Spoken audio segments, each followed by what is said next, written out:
Brooklyn, taking us Hey into their guys, welcome back to ICU. the channel. It's Drew Blaze Or 20 right YouTube, there, as Diablo Dr. on Aurelio Twitch, Pascal is reacting alerted to there Kingdom is a Hearts patient 3 in desperate opening need of movie help. trailer. Alright, let's blaze. As Dr. Pascal rushes, warning alarms As you can on see, that's medical the equipment are main going off. character A of the nurse telling game. us what's happening. A patient is having We've come a extreme long trouble way. breathing. They need to flip her onto her stomach.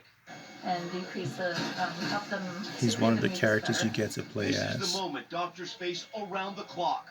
Life or death in the hands of Look this at that. medical team. Within minutes, Dr. Pascal comes out. They've stabilized the patient.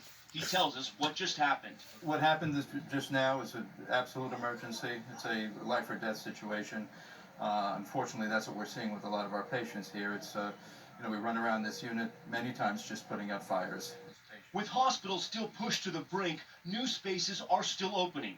The naval hospital ship The Comfort will be taking up to 500 COVID-19 patients. This And is now one of the the characters country's that help you largest in the Gothic game. cathedral, St. John the Divine, to be converted during this Holy Week into a field hospital.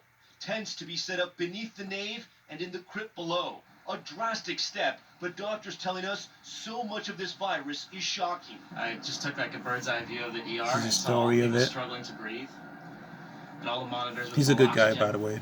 And I broke down and cried. It's been like a bad dream. Lawrence and Christine Oh my Haynes are gosh. both emergency room doctors, sending their young son and daughter away so they could tend to the ill.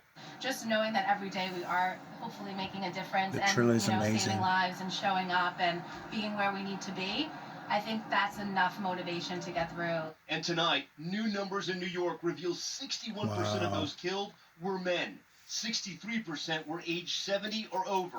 86% Imagine had this. underlying conditions like high blood pressure and diabetes, heart disease, and dementia. This is a monster we're fighting. Wow. But signs are that our strategy is totally working. All of this as funeral homes in New York are So struggling amazing. to keep up, to lay victims to rest with dignity. We're trying to make it easier for the families, So touching. but again, it's hard. It's a very hard situation The right now. villains. Experts warning the peak in many places is still days away. Michigan Wow. running out of PPE, extending their state of emergency into July. Those shortages coming on the heels of a new What do you guys report think? from the Health and Human Services Inspector General, revealing more than 300 hospitals were concerned know down in the comments 2 below. weeks ago about delays in lab results and not having enough staff to run ventilators if they got them. In Louisiana, one parish has seen death These rates are at more villains. than double the rate of New York City.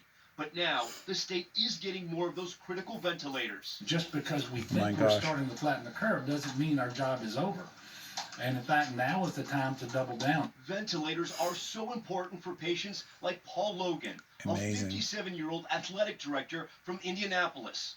The father of 4 is now fighting for his life on a breathing machine. These are His cutscenes. family asking for prayers, his students rallying around their coach. We are praying for a speedy recovery, as we know every single Panther is resilient. No one wanted us to succeed more than you did, and we're really thinking about you and your family. So Stay strong. amazing. Our thoughts and prayers are with you and your family. We hope you recover soon.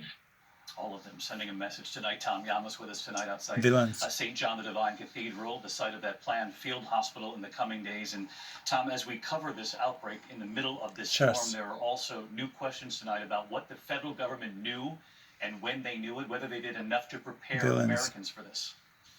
David, our reporting team down in Washington has confirmed that trade advisor Peter Navarro sent 2 memos to the White House in January and Goofy and February Donald. warning that millions of Americans could die of the coronavirus and it could cost the economy trillions of dollars. Tonight, the president was asked about this. He says he didn't know about the memos, he didn't read them, and he doesn't know if it would have changed anything. He's defending his response, even though There you have critics it. say the president did restrict travel to China. For weeks afterwards, Kingdom he Hearts did 3. downplay the severity of this disease.